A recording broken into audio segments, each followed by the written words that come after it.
My name is Anca Gaston, and I'm a wildlife photographer and filmmaker from Brantford, Ontario.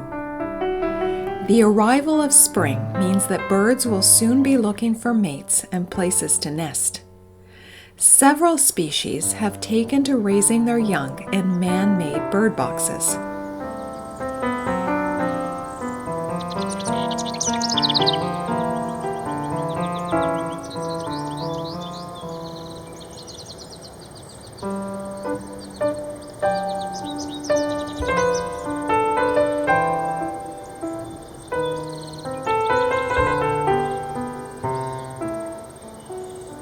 In order to learn more about these birds, my friend Rachel and I built a specially constructed box that would hold a camera. A trail cam was fitted with an adapter and a macro lens in order to account for the relatively close focusing distance. Finally, the day came to install the box.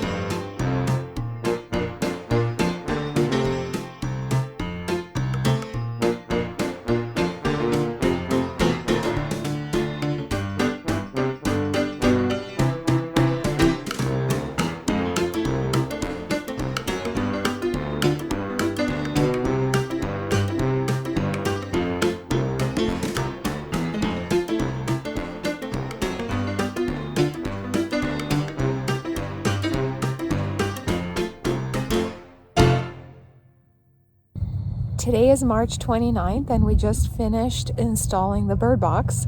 The installation went really well. We still need to do some minor adjustments to the back of the box, but everything else looks really good. And just as we were sitting and having some tea, a flock of tree swallows flew in and started skimming the pond. So I have my camera set up and I'm recording them, and it's all very exciting, and I can't wait to see who moves into the box.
Tree swallows are small, migratory songbirds that spend the winter in the warm climates of the southern U.S., Mexico, Central America, and Cuba. They return to their breeding grounds in the northern U.S. and Canada early, often around the end of March, in order to have the best chances of finding a nesting site. Males arrive first, with the females following around a week or so later. Tree swallows nest in cavities, and while development and agriculture have reduced the availability of natural cavities, such as old woodpecker holes, man-made nest boxes have helped stabilize populations by providing alternative nesting sites. We set up our box in a local conservation area in close proximity to 2 ponds and the Grand River. Across from one of the ponds are numerous existing bird boxes, which are cleaned out and maintained at the end of every season by volunteers.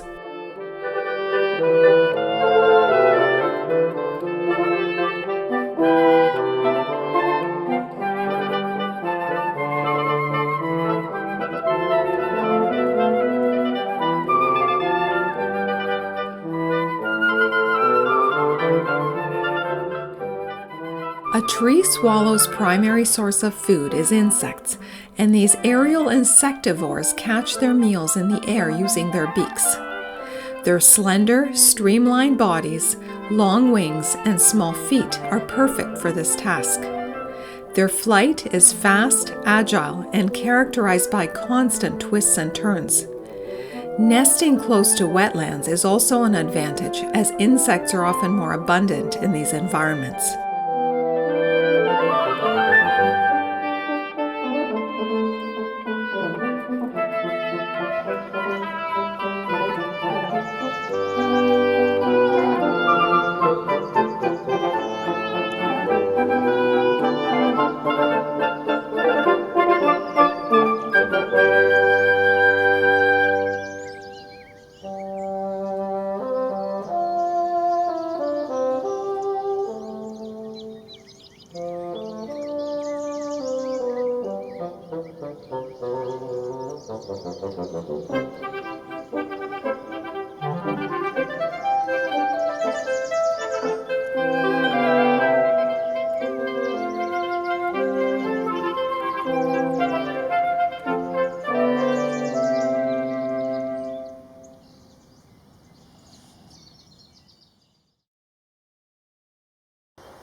Males can be distinguished by their more vibrant blue color.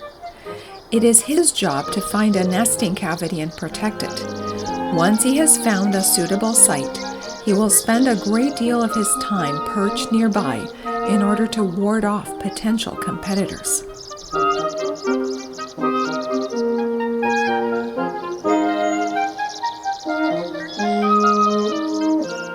Meanwhile, females are responsible for gathering dried grasses and building the nest, which she then shapes into a cup. Once complete, the male helps by collecting duck feathers that he finds around the ponds. Tree swallows that do not nest near wetlands will fly several miles to find suitable feathers.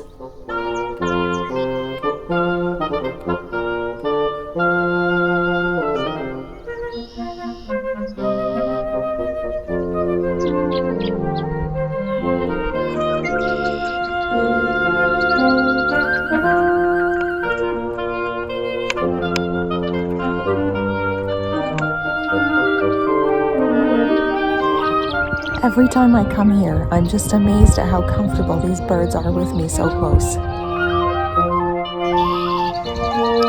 Why, hello there! I am filming this with my cell phone. That's how close I am.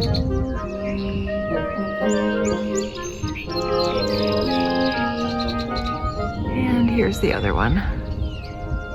Even though the pair really didn't mind me coming close, the entire setup was designed to minimize contact, and I only spent a few seconds per day next to the box, switching the memory card in the camera. During incubation and when the young were in the box, I made sure to do this during the time that the female was already out feeding or perching so that I didn't scare her out. The rest of the time I spent at a distance, observing and filming the birds with my long lens.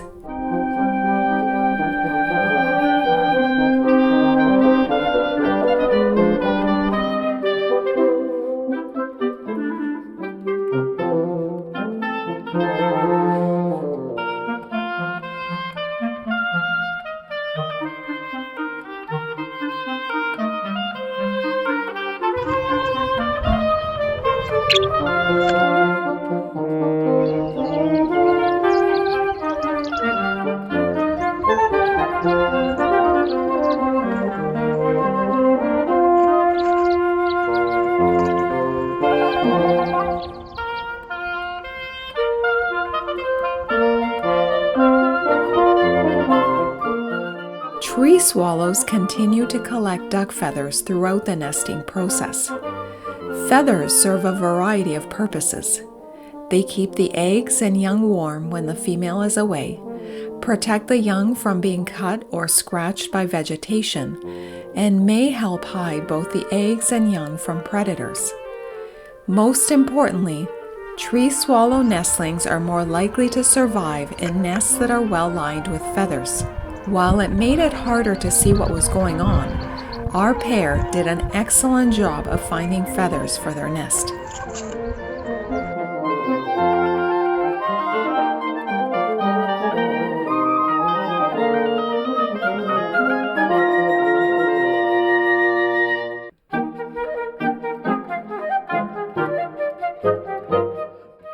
Tree swallows lay between 4 and 7 eggs. Our female laid 1 perfect little egg per day for 6 consecutive days. Once all the eggs were laid, she devoted the majority of her time to keeping them warm, leaving the nest only to feed and stretch her wings. The division of tasks when it comes to nesting varies between species. In some birds, such as woodpeckers, both the male and female take turns incubating the eggs. With tree swallows, it is entirely the female's job to keep the eggs warm while the male stands guard and continues to collect duck feathers.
Both parents share in the duties of feeding the young, and until feathers start to grow, the chicks must also be kept warm. This is primarily the female's job, though I did see the male brooding the chicks on a few occasions.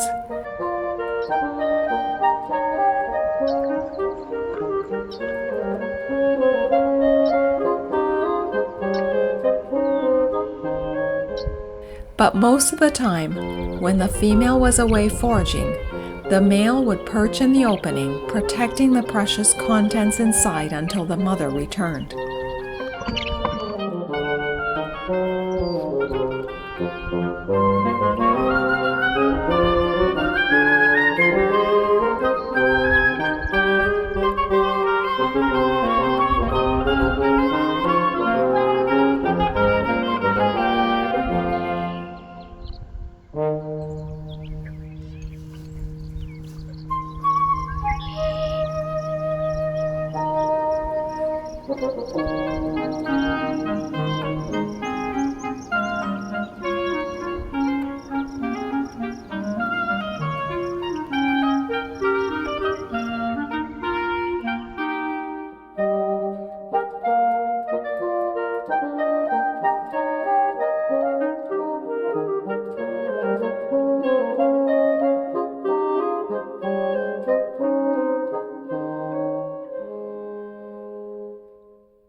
Every day, I reviewed some of the footage to make sure that everything was going well in the box.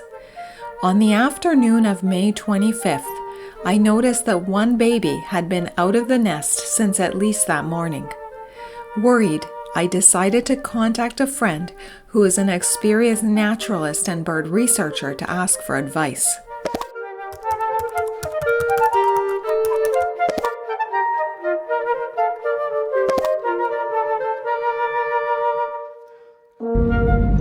It's 7 o'clock and I'm heading back into the park.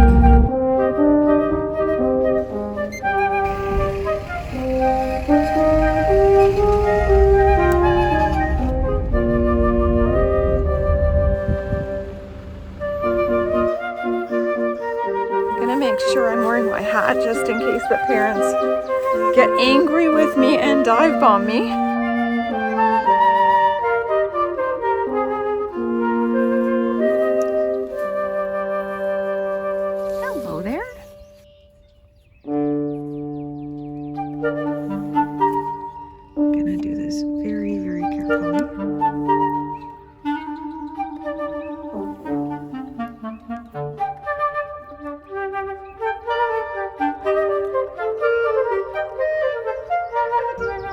See the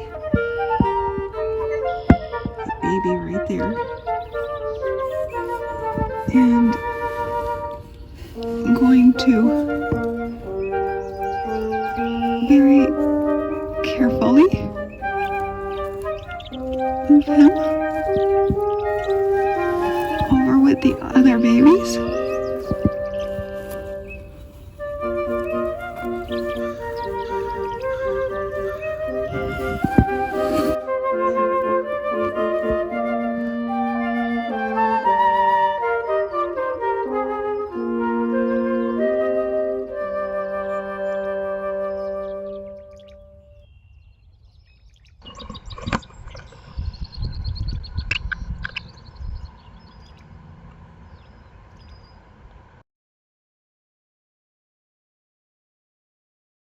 Despite my efforts, the baby did not seem to survive, as footage from the next day showed a motionless chick partially buried outside the nest.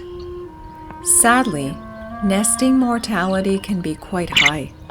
Baby birds are fierce competitors for food, leaving runts at a severe disadvantage. But life in the box goes on, and the remaining chicks continue to grow and develop.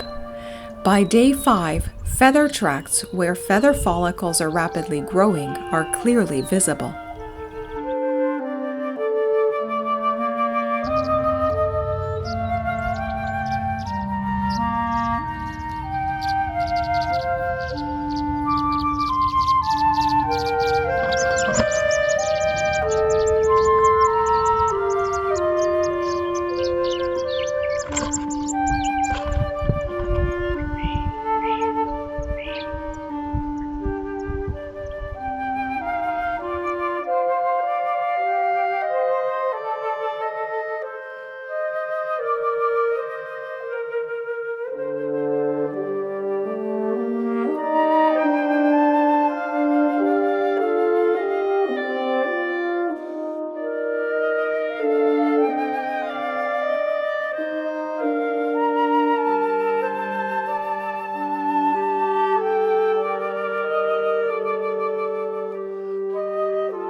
The chicks are now 1 week old and growing bigger and stronger every day. Their parents are working very hard, making constant trips to and from the box. The adults catch numerous prey during their foraging trips, which form a bolus in their bill and throat. Studies have found between 19 and 34 prey in each bolus, with approximately 8,000 prey fed to each brood per day.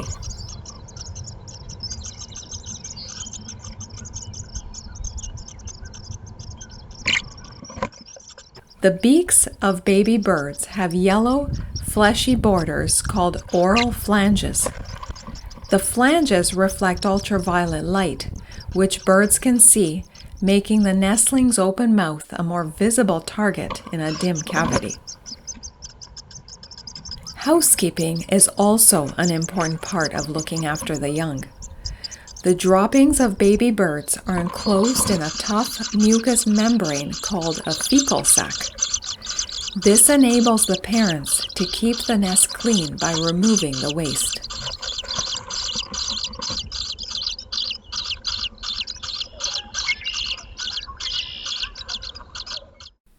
The offspring are now 10 days old.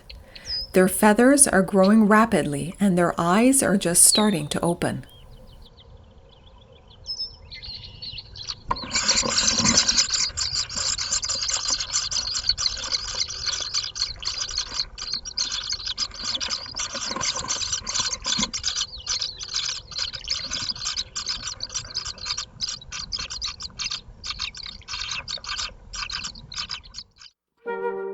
On hot, sunny days, my camera needed as much protection from the sun as I did. Constant tick checks were also a necessity. Fortunately, almost all of the ticks I saw were dog ticks, a species which does not carry the much feared Lyme disease. After a while, I became more fascinated by watching them than repelled by their creepiness.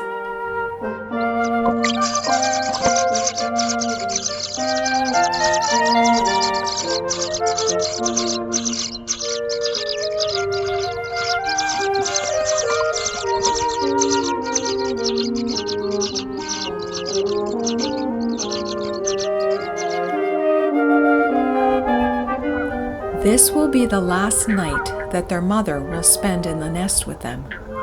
After this, they will have matured enough to regulate their own body temperatures.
Meanwhile, our pair of bluebirds have been nesting across the pond, and their chicks are just about to fledge.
The nestlings are now 18 days old and could fledge at any time. Today, a lone stray male seems to have taken an interest in the nest box and has been going inside and harassing the chicks.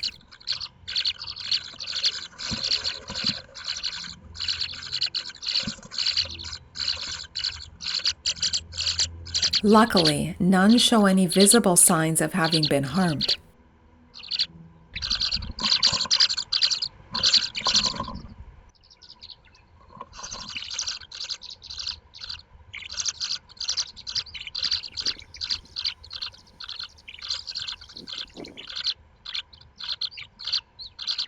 Their parents are working hard to let him know he is not welcome, and he did eventually leave.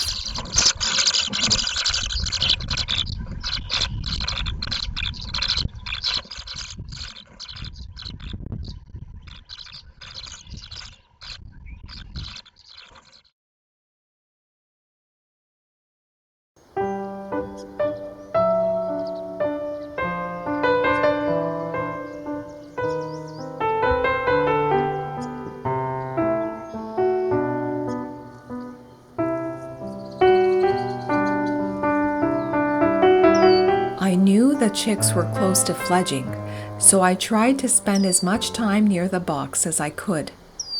On the morning of June 10th, it was cold and windy. The swallows weren't very active, and around 9:45 it started to rain, so I packed up and went home, thinking that it was too miserable a morning for the babies to leave the nest. Later that afternoon, I returned to check on things. I didn't see any swallows around the box, so after waiting a few minutes, I went to check the camera. That's when I saw that the babies had fledged the nest at 10 o'clock that morning, only 10 minutes after I had left the park.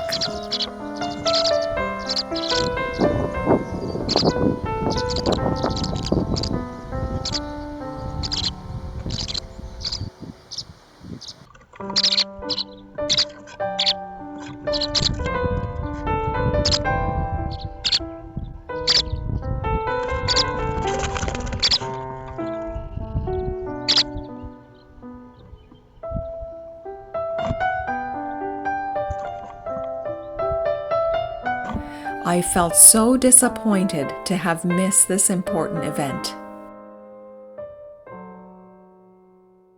I walked around the area and soon spotted 4 newly fledged tree swallows in a tree.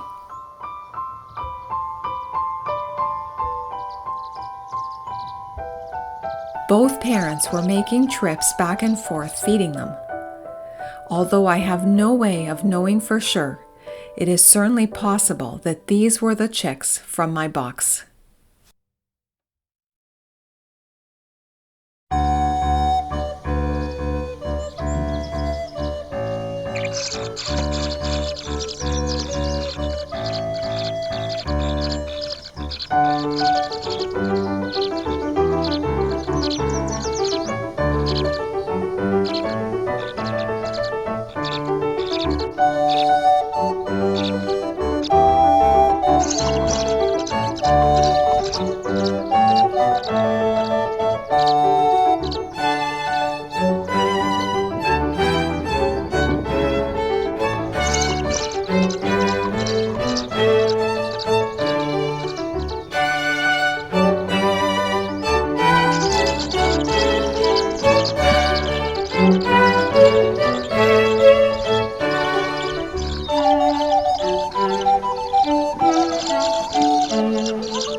It is now August and the park is quiet. The tree swallows have moved on. My observations wouldn't be complete without a trip to Long Point to see our feathered friends off on their southern journey. A 40-kilometer sandy strip in Lake Erie, Long Point is home to one of the largest wetlands in the Great Lakes. The uninhabited peninsula is an important site for countless species of wildlife, including migratory birds who are looking for abundant food and a safe place to roost at night. My destination is the Long Point Bird Observatory, a renowned bird research and monitoring station. This is one of the oldest and most respected bird observatories in the Western Hemisphere. This evening, birders from all over are gathering here to learn about swallows and watch them foraging for insects before they settle down to roost for the night. Research has shown that after nesting, most tree swallows flock together into groups and move on to a major stopover site such as Long Point. Here, the birds will stay for several weeks, roosting, molting, and building their energy reserves for their trip south. In the mornings, the swallows rise up from the marshes and spread out in search for food. These flocks, which can number in the hundreds of thousands, can show up on weather radar as roost rings. Each bird is interpreted by the radar as though it is a large drop of water. As dusk approaches, the visitors take turns on the observation tower, viewing the foraging birds in the distance. Soon, the bird activity slows down as the swallows descend into the cattails and reeds for roosting. Everyone is grateful to have had the chance to witness this important stage in the swallow's journey.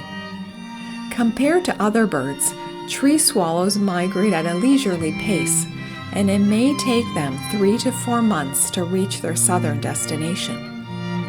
Most will stop around wetlands in Florida, Louisiana, and eastern Mexico, while a few will continue to Central America and Cuba.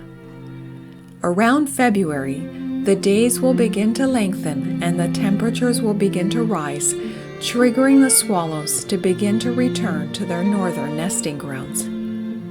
Banding has shown that adults who nested successfully tend to return to their previous nesting sites, and second-year birds similarly return to the general area from where they fledged. As I head home, I silently wish them a successful journey and let them know that I'm looking forward to seeing them again next spring. Their nest box will be there waiting for them.